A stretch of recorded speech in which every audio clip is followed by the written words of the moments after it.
All right. First debate topic: Tomb Raider Mansion. Justin, I know you saw this. I sent you the link. Is being added as DLC in Power Wash Simulator.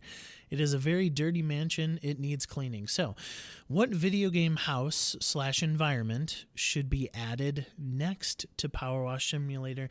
Cam, you are our guest. Once again, welcome back. Would you like to go first or second on this debate? Second. Okay. I just want to say that was very rude of you because I knew it was coming, but it's not coming until the 31st of this month, and I'm going to be on vacation when it drops. And I was looking for DLC to play. I was like, more. I love this game. And the video just doesn't do it justice. It's going to be so amazing when it does come out. But nonetheless, I am picking a video game house / environment that would be added next. And I'm going a little bit out the box here, but in the realm of possibility. And I'm saying Grove Street. What's Grove Street from? From GTA San Andreas. That is okay. So is that like the starting street? That is the starting street of CJ and Big Smoke. Okay. And all right. It's a cul-de-sac in San Andreas. And okay. Yeah. I'll start off with that. Grove Street. Definitely be interesting. Go ahead, Cam. I'm gonna go with the SR2 Normandy from Mass Effect. Okay. This is the Normandy from Mass Effect 2 specifically, right? Okay. Well, it's technically in Mass Effect 3, but no, we're going Mass Effect 2. We're going with the Cerberus yellow. Yeah. Okay, another game I got to get to. Cam, go with your opening argument. Wait, but he picked first. I know. I'm switching it up. Uno reverse you from me. Okay. I mean, for me, this is just speaking for me. This is what I would get me to I think Power Wash Simulator's cool, but for me, it's just it's a simulator game. It's not my thing. But this is what could get me to download and play it, because Mass Effect is such a beloved franchise. The Normandy is such an iconic vehicle and ship in not just video games but in sci-fi. And I think that being able to see be able to clean the outside of the ship and then also go inside and potentially it's a lot of content. It's a lot of content to clean, which you want something nice, big and clean nice, big and dirty to clean. And it would be really cool if they implemented the characters on the ship. You can interact with the characters while you're cleaning, or if you just hear conversations happening while you are cleaning, that would be really cool. You want those monitors and those interfaces to be all nice and clean, and spray them with water. Well, the ship isn't gonna be on, you know what I mean? And yeah, it's just one of those things where it gives you a new reason to explore the Normandy and all of its glory. That's what I'll say. Just in Grove Street. Yeah, I'm gonna say scale wise, ours are almost identical. Mine is from that overdrove bridge all the way down bridge all the way over to the cul-de-sac and all the houses on it. So this external, but also internal, because you get the internals of CJ's house and you get the upstairs, downstairs, you get Big Smoke's house, you get the inside as well. And these are all iconic scenes that you remember from cutscenes from the game. So it definitely shares that. These two, I would love to do the Normandy. I think the difference is the variety between Grove Street and the Normandy. You get houses, you also get internals, you get vehicles on the street parked, you get the different objects. Now, we had a Apache helicopter in Power Wash Simulator already. It's one of the lesser challenged maps because there's not a lot of variety. You get engines, you get some wings, obviously, you get the different helicopter blades, the Normandy is kind of sleek on the outside. So the outside would be very, it's obviously symmetrical from both sides. So you're going to be doing the same thing on one side as the other. Internally, that's where the uniqueness comes for yours. Mine kind of has that uniqueness throughout. So that's where I'm going with that. Cam, rebuttal. So I can't speak on the houses because I didn't really play San Andreas.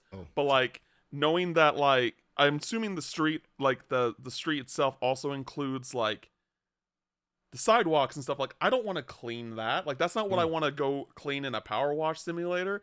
And like for me, just speaking for myself, and I would say Mass Effect fans, is that I want to clean. I don't like really care that I like what I'm cleaning in the sense of like it's the Normandy. Like I want to clean the Normandy. I don't care about the difficulty.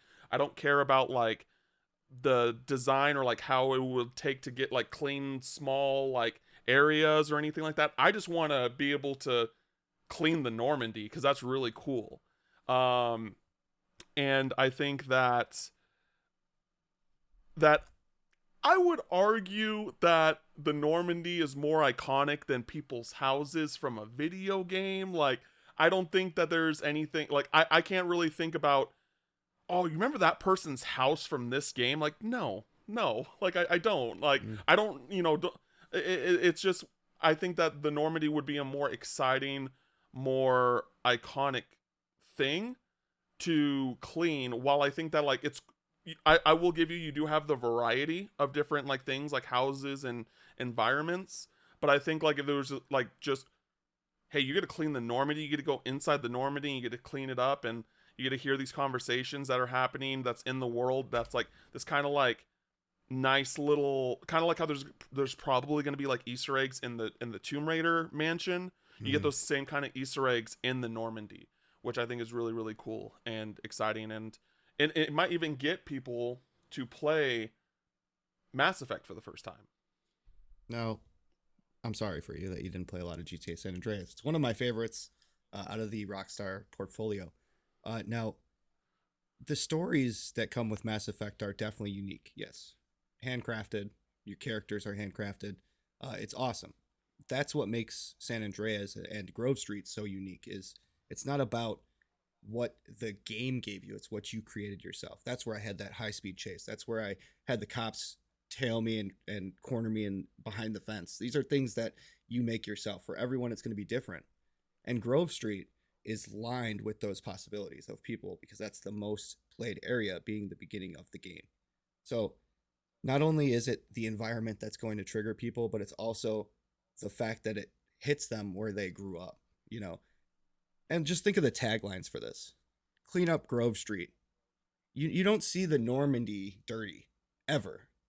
You don't see the Normandy very dirty. It flies through space, but to that point, a lot of these things in the game are not dirty normally as well. They just throw dirt on everything. Sure. Grove Street's iconic for being dirty. Let's clean it up. So many dings, so many different sound effects that are going to make these people love every sidewalk piece, every house. These Easter eggs are there for Grove Street as well. And not only the ones that the game gave you, ones you made yourself. So do I have a final rebuttal? Yeah, right? Okay. Go ahead. So what I'll say is the whole like Normandy being dirty thing doesn't really matter. The Tomb Raider mansion is way dirtier than we've ever seen it in the DLC. That's irrelevant. Been a while. But I'll also say like Grove Street might be where you started in GTA 5 and you might have like the most memories, but Normandy is where you have all the memories because that's your home base. That is where that game exists and where you have those conversations with those characters. And it's I would not compare, based off what you have explained of Grove Street, as an equal to the Normandy with that specific thing in mind. One more rebuttal, Justin. Sure. Normandy is with you through most of your adventures in Mass Effect 2 and 3. Normally 3 for this Normandy, we're correct. Yeah. You do get out of it. You do go and do adventures on a planet. and you go back to it, Sure. right? Sure. Sure. CJ, the character that you play as, is Grove Street for life. He started there. It carries throughout the entire story progression. And it ends there. Spoilers, sorry. You come back to Grove Street, and it's in shambles, and it's being destroyed, and there's riots and all kinds of things happening story-wise. Wow. So this is a story that starts there and also ends there. Iconically, it is with you throughout. So that's what I get. All right. I'm gonna give this one to Cam. I think that the Normandy is just Objection. so much more iconic than Grove Street, and I think he proved that to you in his arguments. So, although Grove Street is very, very iconic, like I will agree with that, but I think It's like. Yeah, I played Vice City. I've played 4. I've dabbled in 5. I just like San Andreas. Just kind of went past. And I know a lot of people like consider it their favorite. like Vice City is. It's a great game, but it's shorter. It is, Yeah. but I hope 6 is Vice City. Like a lot of people are. Well, it's the map of Vice City, probably, and then some more. yeah, Miami. Yeah, Mhm. yeah. I really hope so. All right. So Cam's on the board with 1. Xbox developer _direct is coming this week. Yes, there is an underscore in between that. Now, to be clear, I want to be upfront about this because I don't want anybody in the comment section, because we definitely have a crazy comment section. No, I'm just kidding. But only 4 games have been announced to make an appearance, and Xbox has set that expectation and flat out said that there's nothing more. But you know, we play a little differently around these parts of Test Your Might. If there was a surprise announcement, what would be the craziest? We're going losers out this week. So Justin, you get to decide. Would you like to be first or second? I'll go first. I already used the Activision Blizzard acquisition, right? Oh, that was like 2 years ago, 3 years ago. Yeah. All right. So I got to come up with something crazier. Impossible. Can't do that. That was pretty crazy. Now, everyone's talking about this Bethesda Activision deal. This is my segue. They're talking about it clearing. They're talking about it not clearing. They're talking about, you know, the FDA coming in and stopping this whole deal. But what if it didn't matter? What if it didn't matter because Microsoft can make deals with people regardless to who owns games and properties? They're going to come out and say that Diablo 4, whether this deal goes through or not, is coming to Game Pass day 1. Okay. That would be wild. Yeah, well, Cam. you can do it with any developer, any, you know, just 'cause they're I in the kind deal. of I kind of interpreted your question differently, so I'm very interested in how this conversation is going to go. I love it. So my announcement was going to be, well, see, here's the thing. It's developer or I'm going to read this question.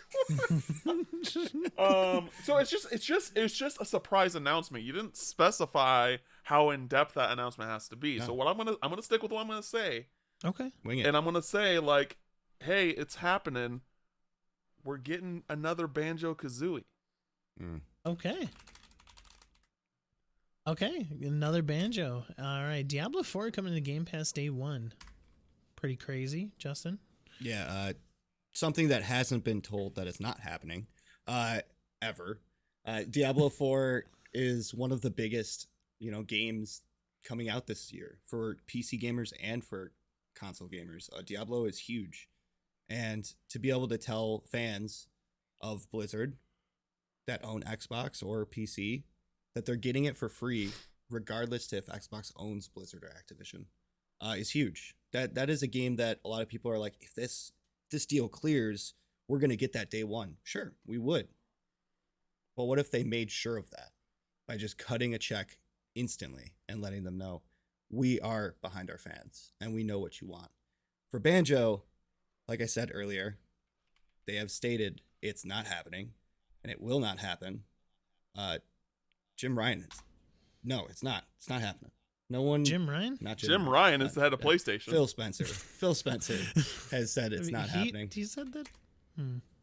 I don't think that's true. I don't think that's I'm true. gonna look it up. It's all right. Maybe I got these names Use mixed it. up. Names are no tough. Somebody big in Xbox said that it's not happening. They're not looking into it. Banjo-Kazooie is not coming back. I would like it, but I don't think it's happening. I'm gonna look up the quote. Cam, don't worry. All that I can recollect is that people have been wanting Tim Schafer to make Banjo and Double Fine his team, and he said that that's not happening. So that's the only thing that I can recollect. Cam, go on. I'm not. So I want to say this does not go towards my argument because I'm literally looking this up. I just want to clear the air here. Yeah. Last year, in like 2 years ago, Phil Spencer said that a new Banjo-Kazooie is totally up to Rare. Mhm. And last year, Phil Spencer shared that he was playing Banjo-Kazooie, and that got fans excited that maybe there's something coming. But there's been nothing about, hey, there's not going to be... I play Banjo from time to time. Like, everyone does because it's a great game. That doesn't mean anything. When he puts a banjo on here's his the thing behind we're his talking shirt. about hypotheticals, baby. We're not talking about, you know, what. Yeah, So what I'll say is, you know, Banjo coming back is one of the most requested things ever since Rare was acquired by, well, I mean, not even since Rare was acquired by Xbox or Microsoft, because that's been a while. But like in recent years, you know, a lot of people have wanted it. You know, it was a big deal when Banjo was added to Smash Bros. Which just hyped up those wants even more. And I think that there is a perfect studio to handle the development of that game that, you know, could be in, you know, Rare can help with the development and in any way that they see is fit. But I think that there is a perfect studio that we've already seen that can make a fun and engaging game that was a Rare IP originally, and that's Dilala Studio. And that's the studio that made Battletoads, that came out a few years ago. Which, by the way, real good game. I genuinely really enjoyed that game. Really funny, well written game, and I think that it could fit the humor of Banjo-Kazooie.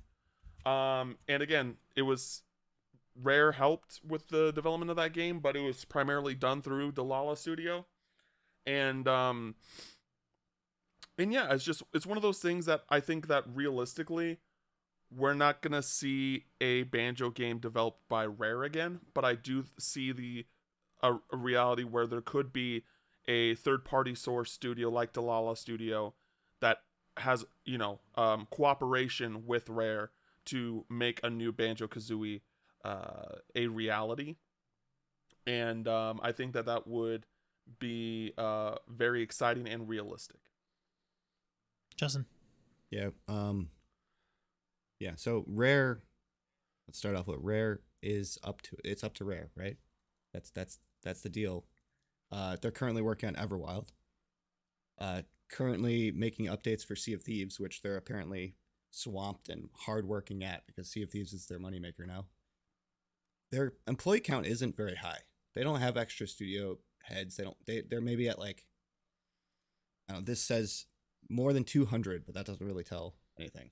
I feel like they've got their hands full. They're making a new game, action adventure game for Windows and for Xbox. They're busy. I don't have time to dig up old properties and work it out. They've got to hand that out to someone else if they were to. That would be a surprise. Sure. I agree. Because fans are not expecting it. Diablo 4, you know, you said we got Banjo in Smash and that hyped it up. We got Diablo 2 Resurrected. That hyped it up. That brought us back to our nostalgia. I remember playing the first Diablo. I remember playing the second one. 3 was great. 4's trailer and gameplay trailer blew us out of the water. Fans are going wild for open world, big events, PvP, areas that are not PvP and PvE. This game is going to sell like hotcakes. It's going to be ridiculously fun and bring the nostalgia of the original games back. So if you were to get that for free with Game Pass, PC and Xbox, that's huge. The fan base would blow up. And that's like Call of Duty levels for Diablo, for RTS fans, for those kind of fans of those games. That's the push to make Game Pass huge again, and on top of again, because they keep doing it with big titles. Adding more genres to the Game Pass is only going to bolster Game Pass even further. And that's one of the biggest ones for PC gamers and console gamers. Diablo is their sweet spot. Getting it for free. Come on. There's no fight there.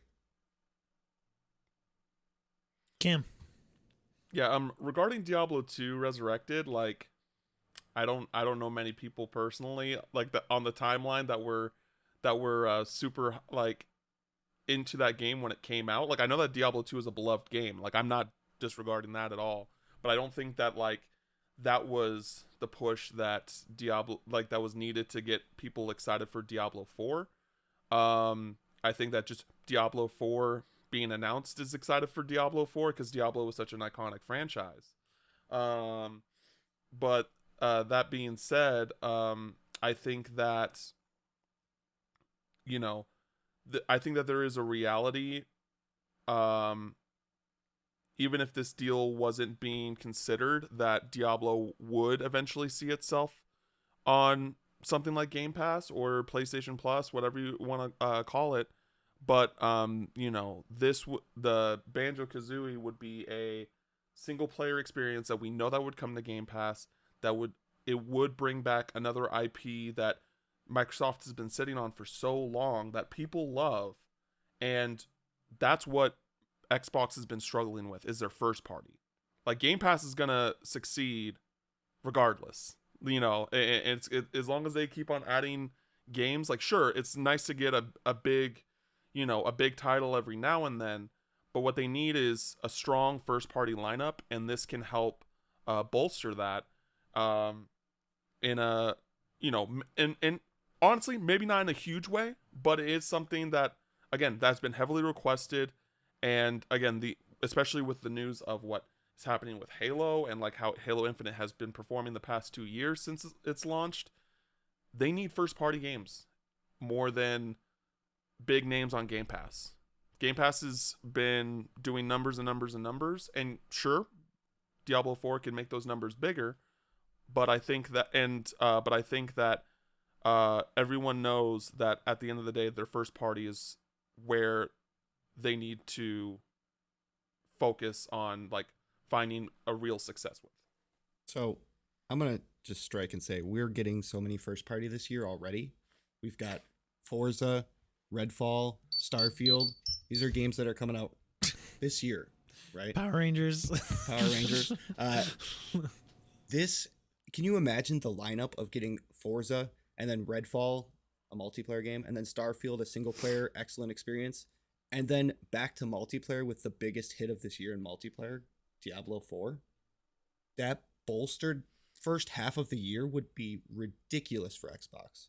That's 3 first party and 1 third party. But not just any third party, the biggest selling. Like StarCraft was right on its back in the day. Diablo was the game for fans, and it still is. And one more rebuttal. Yeah, what I'll say is it takes more than a few games for everyone to be like, all right, they got the lineup, they got the first party lineup, they got the IPs. Like it takes years upon years. Hell, it took I almost swear it, but I didn't.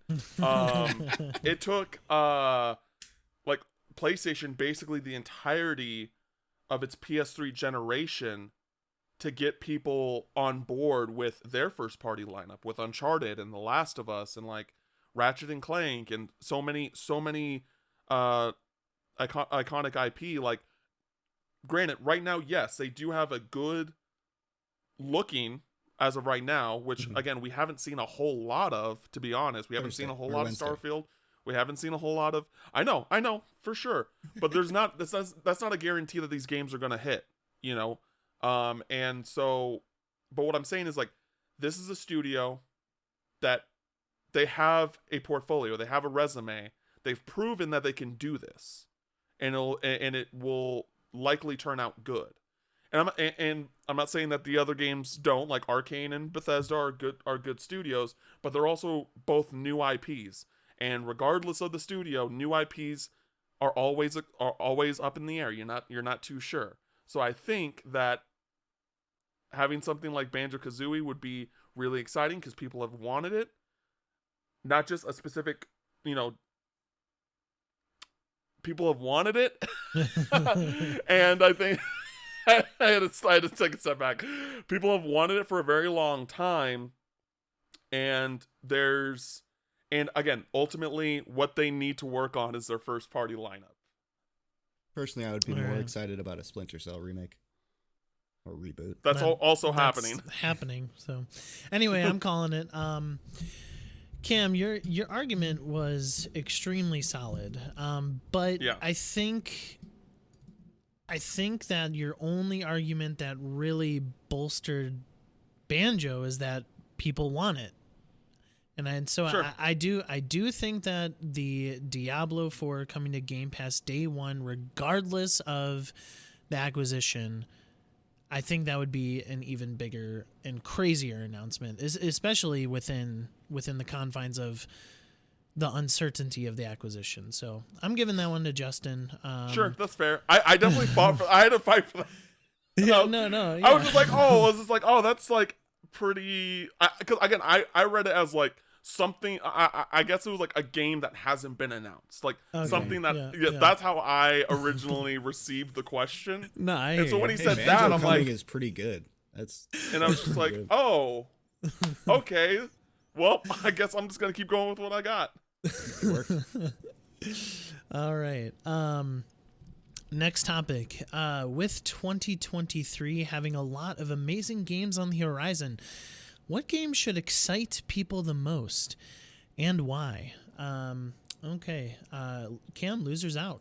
So, what game should excite people the most? Now, you could go big AAA like Tears of the Kingdom, Starfield, Spider-Man 2, or you can go indie route, whatever you want. Yo, like, I was not prepared for this one at all. I'm gonna go first. Like, yeah, if you have an answer, like, please go first. All right. Going with Spider-Man 2. Psychonauts is going to hit hard with this title. We saw what Psychonauts? Psychonauts, Insomniac. Insomniac. They made both of them, right? No, they didn't. No, Psychonauts is the game from Double Fine. It's been a long day, and this water is very healthy. No, Insomniac, Spider-Man. All right, Cam wins this one. We'll move on to the blind fight. No, so we saw what they did with Miles Morales in the DLC, and we saw what they did with the original Spider-Man game, and now we saw what they did with Ratchet and Clank. We saw the visuals the PS5 can do. Imagine a world where Spider-Man is fighting against Venom, one of the biggest Spider-Man villains, like, that could do anything. The darkness that he can bring to Manhattan, I got it now, would be amazing. And the visual aspect of it, of seeing the glistening windows and the city streets and the lights and the cars, the immersion level that would hold. I'm not a big fan of the original Spider-Man game because I can't get with the controls, but I know that the Spider-Man 2 is going That's to my hit same different. reaction, Cam. And this game is definitely exciting a lot of people. I have based on their record. Cam, are you ready? Oh man. See, here's the thing. I have two games that come to my mind right now. Well, one of them, but it's I know. But one of them is Psychonauts? No. It really just depends on like what Mike would like resonate more with as an argument, I guess, is the thing that I'm thinking of. I am unbiased, my friend. I know you're unbiased, but you still have like, I really like dig that viewpoint, that argument more than like, and they're two different kind of arguments. It's a game that's so does it have to be a game that we know is coming out this year? Yeah. Like it has a release date for 2023. No, Not I like- think It says with to be 2023 having okay. a lot of Let me. games on the I am a horizon. host. Yeah, I am the yeah. host. Let me host. Yeah.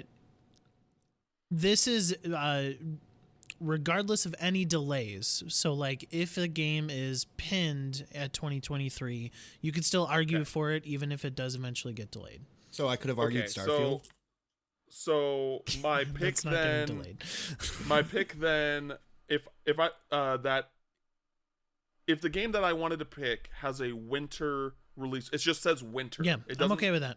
I'm okay with that. I kind of wish you said no, but that's okay. I am going to Pick the one you want, Cam. You got it. Oh no. Okay. I'm a destroy now. Okay. Like this you should just give this is a Where's my wrap on gas my mask? end, y'all. Oh, okay. All right. So my Gloves. pick has to be the sequel to 2020's Game of the Year, Final Fantasy VII Rebirth. Okay. All right. Fantasy VII remakes sequel rebirth. All right. Cam, just a quick opening argument on that because he already did his opening argument. Okay. So Final Fantasy VII Rebirth. Like, I don't think people realize how crazy this game might be. In the sense of, like, Final Fantasy VII Remake, I don't know, Mike, if you've played it, but Final Fantasy VII Remake, I have to go into spoilers here for my argument. So basically, Final Just don't Fantasy talk VII about Remakes, her at all, because I don't want to cry. just some background for the host, for the judge, so he knows. So basically, Final Fantasy VII Remake is a remake / sequel to the original Final Fantasy VII compilation, where the story was basically diverging to to different events or different things for characters happening, and there was this this entity known as the Whisperers, basically, that were forcing those divergences to not happen. Okay. And have the original story of 7 play out as it should have. And basically at the end of the game, they basically destroyed Fate. Where now after, and this is just the beginning part of the original Final Fantasy VII when they're in Midgard. Midgard. And so now we go into Final Fantasy VII Rebirth. Anything is possible. Anything, Final Fantasy VII, one of the most iconic stories in video games. Anything is possible. Sephiroth may not kill Aerith this time. Other characters could die. Zack Fair is alive. He is not dead anymore. Who was the character that basically died protecting Cloud, and the Buster Blade was Zack's. There's so many super iconic things from this story that are now not a thing, and it's basically telling a brand new story with the same elements in a way that's really compelling. And it's just, that was one of the reasons why Final Fantasy VII Remake was so big, not only because it was a quality game, but it is a chance for things to play out differently in one of the most iconic video game stories of all time.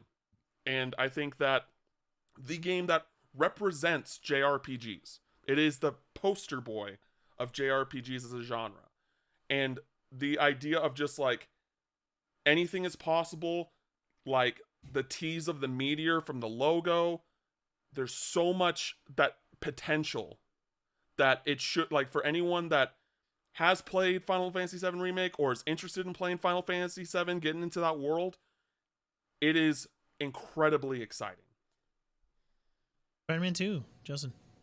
I like how we both chose PlayStation properties. There you go. Well, I mean, they made a deal. They made a deal. Yeah. I'm never gonna be able to play it. So. Yeah. It's Well, Remake is a PS4. It's on PS4. I know, but But no, you should Why wait. would You should wait until PS5 because the Intergrade DLC, which is you need to play, is Okay. only on PS5. All right, I'll Now- get my PS5. my game, Spider-Man 2. Marvel's Spider-Man 2 is scheduled to release in fall, Q4 of this year. Now, they have stated that it's astonishing. Can't wait for fans to play it. Pretty big shoes to fit after the last 2 games. And they're right. They do have big shoes to fit. But they also have a great track record with all of their fans, right? They've got them. It's on PC for the original one now. It's the same kind of boat of deals that Final Fantasy is having, except we know it's never coming to Xbox, right? We know Final Fantasy is never coming to Xbox. Cam, you can agree with that? No, no, I'm not going to agree with that. Right. I would 100% agree with that. Yeah, I would also agree with that.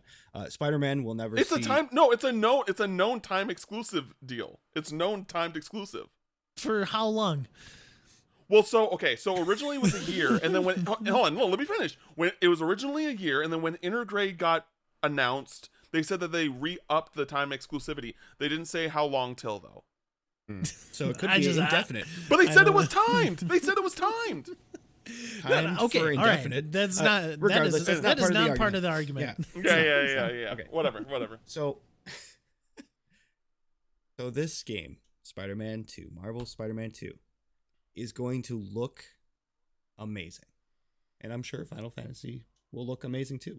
I'm sure if it comes out in 2023. It is scheduled for December. So hopefully it doesn't get pushed. Otherwise, we don't see the light of day. Well, Xbox fans won't anyway. But Spider-Man, we know it's only going to be on PC and on PlayStation. And we know what PlayStation has because of their track record with this game, with this franchise, with this IP. Peter Parker is going to look amazing. And the environment, the world that he lives in, even better. I feel like with the track record and with the accessibility of anyone able to play it, a kid can pick it up. You don't have to be into JRPGs.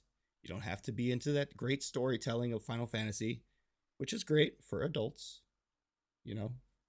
But for kids, they're not going to get into it. Little kids, they pick it up, they see Spider-Man, they're down to try it out, and it's okay for them to play. So I feel like the range for this question is holy crap big because it includes kids, adults, and fans all around. Cam, go ahead.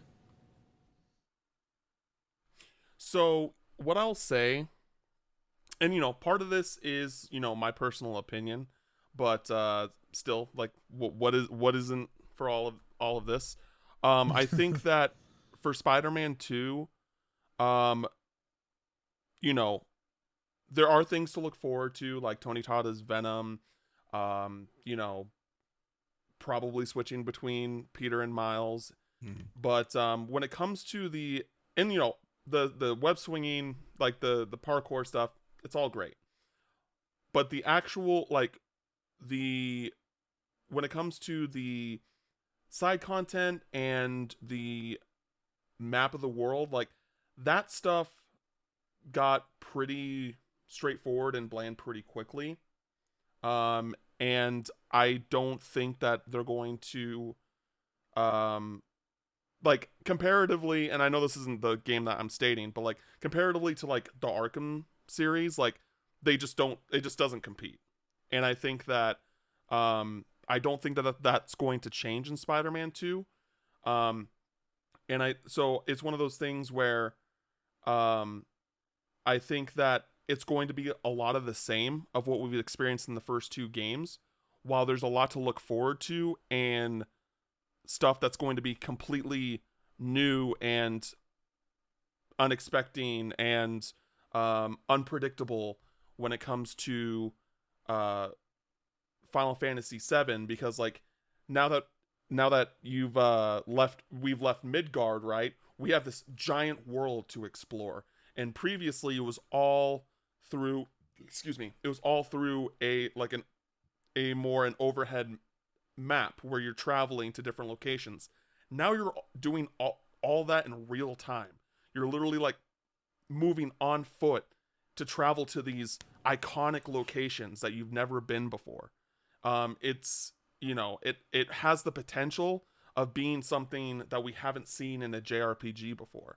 Because that's why Final Fantasy VII is so iconic for JRPGs, is because they break barriers. They like, when you play a modern Final Fantasy, you think, wow, this is what a JRPG, a niche genre that not a lot of people get appealed to because of, like, maybe be turn-based combat, whatever it may be, or like how long the games are.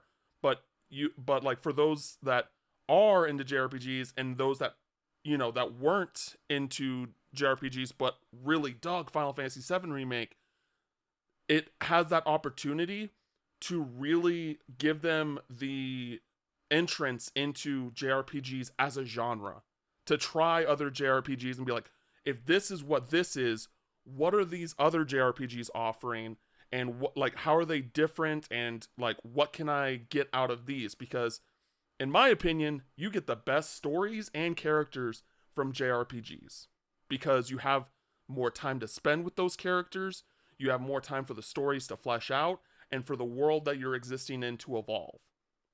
And again, while we are, you know, for a lot of people that have played Final Fantasy VII previously, while we are returning to a familiar territory, the fact of the matter of, like, how excited that Final Fantasy VII fans who played the originals are for this sequel, that should speak volumes to anyone as to, like, how much potential and like genuine excitement that we have for this game when it comes out.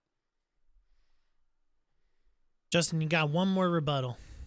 Okay, I'm gonna stick to the question on this one. What should excite people the most, and why? Now, we had a great Venom movie, Let There Be Carnage. We had a great Spider-Man movie, right? With all of the Spider-Man that we love from childhood. Spoilers. Now, those are the MCU, but they're the characters we know, the characters that we love, from children to adults. The range is there. Everyone's going to love Spider-Man. Everyone has a favorite Spider-Man villain. Some Green Goblin, some Venom like myself. I'm glad to hear Venom's in this game. Now, Final Fantasy is great. New storytelling is great. I think that I know that the unique story that the Spider-Man franchise is going to create with this game is going to draw people in, and more people at that. More people are going to play this game. They will. That's just, Final Fantasy is great, but the fan base for Spider-Man is bigger. And I know that the amount of people that are going to be drawn into this new story coming out of Miles Morales, with the new visuals, with the PS5, are going to stick around. They find the joy in those games. They find the joy in the environments, the things that you said fade out quick and they kind of feel stale after a while. That's why people love Arkham. That's why people love these Marvel's Spider-Man games. It's those situations. It's the person-to-person enjoyment of each game and what you do in them. The web swinging, being the web swinger, sliding on cars, whatever you need to, get the fisticuffs down, and fighting their favorite villains at the end of the day. Being a superhero. Everyone wants to be that. Cam, I've heard enough about your argument as far as Final Fantasy VII Rebirth, so I just want one sentence to bash Spider-Man. One sentence. You Don't may take have any a shots hand. at the Arkham series again. I didn't like that. That wasn't a bash. That was saying that what it does better than the Spider-Man game. But so, well, I 100% agree and was not arguing that Spider-Man more people will play Spider-Man 2. That's 100% true. But because this is still one sentence, I think ultimately Final Fantasy VII Rebirth has more to offer for like players to like in the grand scheme of video games. Okay. That's what I'd say. All right. Okay. So Spider-Man 2. It's box office. It's the PS5. It's going to be the PS5 game of the generation. Like that's what people are going to think. Let's hope. Yeah. No. No. I mean, it's going to sell buckets, but I wouldn't say it's going to be like the PS5 game of the generation. I mean, you never know. You just never know. Spider-Man was huge. So Spider-Man is huge. Yeah, Spider-Man was huge. That's not I think he's like the normal size of a normal person. I don't think he's huge, like a Hulk or something. Okay. But to be honest, I was putting myself in the shoes of people who have experienced Final Fantasy VII, the story before, and for them to know where that story goes and yet still don't know at this point where the remake story is going to go. I think that just brings out more excitement for those specific fans and for that specific genre. So I'm actually going with Cam on this one because of I think his argument was a little bit more sound. I do agree with you, Justin. Like Insomniac has an impeccable track record. Oh, for sure. And Spider-Man 2 will for sure outsell Final Fantasy VII Rebirth. And to be frank, maybe the majority of the world is way more excited for Spider-Man 2. But I think Cam just sold it a lot more. Well, you'll see me in court. Like the part where I thought that was like a potential nail in the coffin for me, like you against me, is when it wasn't even about Final Fantasy VII. You were just saying that like how Spider-Man is for everyone. I was like, dude, like that was the thing that I was like, I think I lost this one. Timer on 105 for Cam Hawkins and foul language. It slipped, my Dang friend. it, I swear, didn't I? No. It's all right. At this point, it's just a running joke. It's great. I'm really trying, y'all. I'm really trying.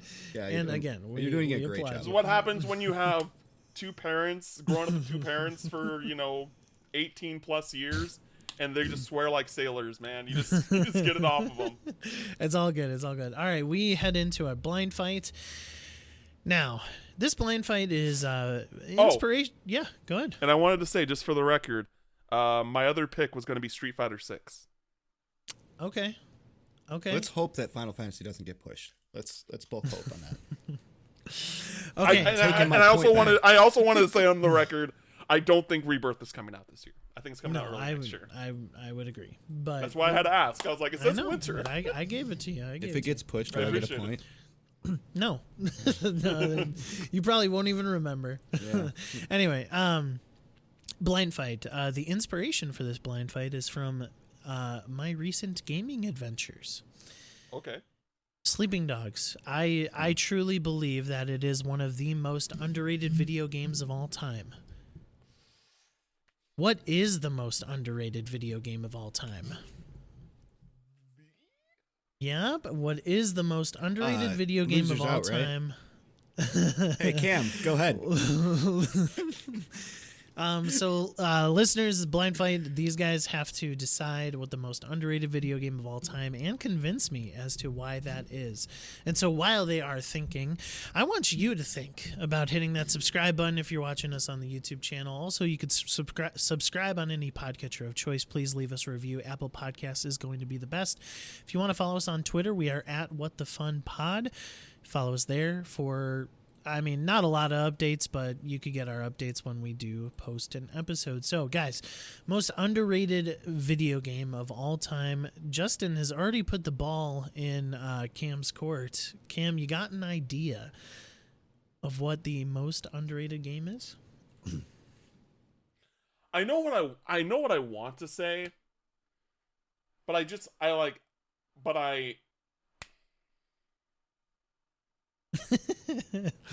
Well, go with your gut. No, I know what I want to say. It's just like I can't. It's literally one half of a whole, and I just I can't sell only one half to you. I have to sell the whole thing, and I can't do that.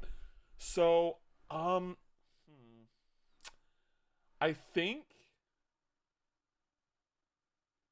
honestly, I've got nothing to lose. At the very least, I'm going to tie today. I'm going to pick.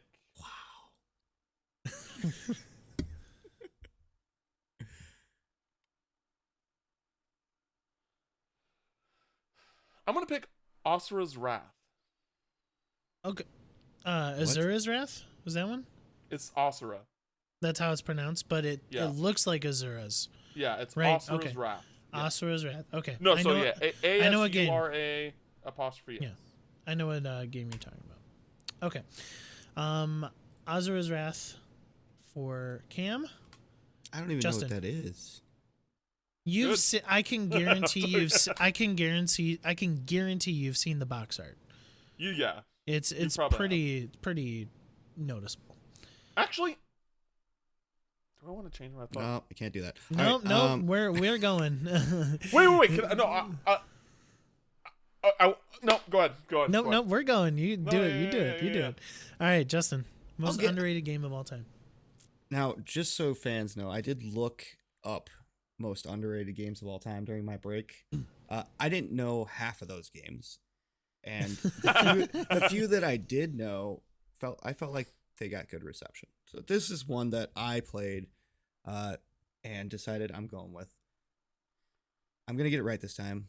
Insomniac Games came out with a game a long time ago called Sunset Overdrive, and I feel like it was amazing, and I know it was because I played it, and it didn't get a lot of media attention or reception at all.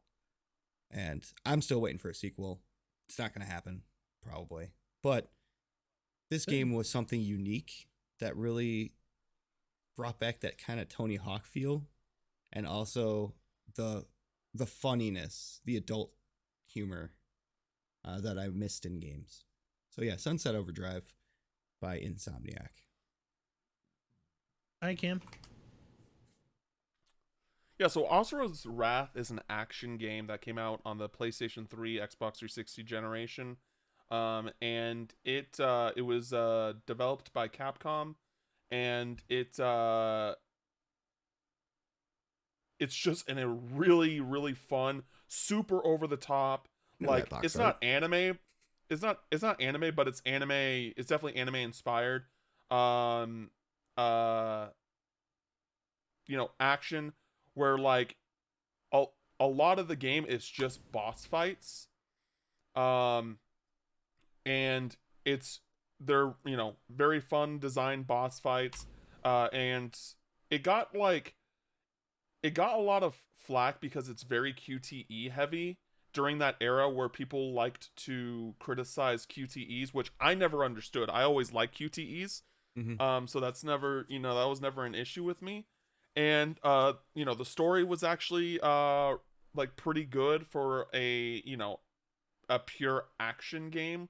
Like, I feel like when it comes to that genre, a lot of the time the story is where it falls flat a little bit, but I was actually interested in the story and the characters. It had an interesting unique art style. I'm pretty sure it was based off of a specific religion, if I remember correctly, or there was influences based off a specific religion. There's like so many insane moments where like one of the bosses you fight basically like turns into a giant, like a giant in the sense of like giant compared to the planet, and then he tries to like crush you with his finger, and then there's a QTE where you're literally pushing this guy's finger off of the planet, and and it is ridiculous. Sounds like an anime. It's ridiculous in all the best ways. And there's like really cool character moments where like one of the bosses you fight is literally like your teacher, and you're basically like having like one last talk, one last drink before you guys are going to fight each other to the death. It really is one of those super hidden, I wouldn't say super hidden, because I think that it has gotten a little bit more attraction over time, but I think that at the time, there wasn't it wasn't really that exposed, and it really had like a lot going for it. I think it really is like I think it's the most underrated game of all time, because I can't really think of many that are like truly underrated, and I think that like you know most if not all people should should try out, especially if you're into the action genre. And yeah. Justin. Yeah. God, I remember this box art. You were right, Mike. I just don't remember playing it. And I'm behind you. I like QTs as well. I played all of Nathan Drake's and all the games with, there's great QTs out there. I feel Sunset Overdrive here stepped foot, number one, out of Insomniac's realm. This was their first open world game ever, and it came out golden, and people just didn't play it. It had a similar-esque thing as Metal Hellsinger, which you've played, Mike, and Cam, I'm hoping you've played, where the sound incorporates or bases itself around the gameplay, dynamic sound. The music and the sound cues base it on your actions and the different way of traversing. It all is dynamic based on your actions. So it was something new, inventive. Insomniac was trying to do to really create something unique, and it definitely does work, and should have picked up from other companies as well. This game was hilarious from the beginning to the end. Definitely not for children, so nil me a point there. That's fine. But I feel like it was such a unique experience that you were going back to the roots of, like I said, Tony Hawk skating and grinding to shooting with punk rock playing in the background. This was nostalgia at its base with great color and art direction. And the music only added to that. So I feel like Sunset Overdrive was something that was overlooked by many. And if you have an Xbox, play it, please, because you will also agree that the vibrancy of the world and the sound design really set a tone for games that should have progressed further past this. And you will also be in the same boat as me, hoping that a sequel gets made. All right, Cam, just bashing rebuttal here. Ugh. Talk about his argument why it's not as underrated. Yeah, so funny enough, how you said in Spider-Man PS4 you didn't like how it controlled. I didn't like how Sunset Overdrive control. I tried to play it several times, based off similar things that you were saying, that people, like Ryan McCaffrey, he talked about that game a lot and how it was very underrated. And I tried several times to get into it, and it felt like, while I do think the parkour was definitely like a blueprint for what Spider-Man PS4 is, I think that it gave me, especially in hindsight, as I've now played through all the Ratchet and Clank games, it feels just like an open world Ratchet and Clank, but less good to me. Like, the weapons are very inspired by Ratchet and Clank. Cutting my heartstrings, man. Cutting my heartstrings. Sorry. The weapons are very similar to how they're designed in Ratchet and Clank, and how the shooting felt was similar to Ratchet and Clank. And I'm not saying that's an all-out bad thing, but I got that experience from other Insomniac games, but better. And I think that I think that Asura's Wrath is a wholly original action game. All right, Justin, one final bash. I refuse. I refuse. All's fair in love and war. Wait, that means I'm gonna no. I remember seeing the title, but I've never played it, and I don't feel confident enough to bash a game that I've never played, so I'm not gonna do that. All right, it might be a great game. I mean, could have bashed his argument. Do I have one more thing? I gotta say one more, right? We're all good. We are all done. You guys had equal arguments there. This one's a little tough because I think Cam had a really good argument. I guess that's what I said. He had solid arguments. But I also think that Justin made a solid argument as to why you should play Sunset Overdrive, why it is sort of underrated. So, I think Justin sold me a little bit more. I think Justin sold me just a little bit more. So we're gonna go to a Metacritic here. So the way we settle ties here, listeners, is we take a game and we look at its Metacritic score and we play Price is Right. So Why can't it just be a tie? Why can't it just be a tie? Nope. Well, how do we know who's going to go first at the draft then? All right. So, we've been talking about it a lot. Sleeping Dogs Definitive Edition. What is the Metacritic score for Sleeping Dogs? All right, again, it is Price is Right rules. So you need to choose a number. If you are over it, you lose. But if your opponent is over it, it is still whoever is closest. So think of a number, 1 through 100, Metacritic score Sleeping Dogs, the Definitive Edition from the Xbox One, PS4 generation. Cam, what's your number? 82. Justin, what's your number? I was going to say 81. So okay, that's your number. That's 81. what my guess was. All right. Justin is our winner this evening. 75 is the Metacritic score. I thought it was over. I genuinely thought it was higher. I thought it was like an 89. And I couldn't change because I was thinking 81 the whole time. No, I thought it was low 80s, but dang. All right. Well, Justin, you are our winner for this evening. Yeah, 75. Again, underrated. Maybe the most underrated video game of all time, Sleeping Dogs. No, Asura's Wrath has like a 50 something, I think. I think it was a 71. I think I just looked it up. Because I was looking up mine, it's like an 80 something as well. Yeah, 71, yeah. 71 on Metacritic. All right. Okay, listeners, that is Touch Your Mind. Justin, our big winner for this evening.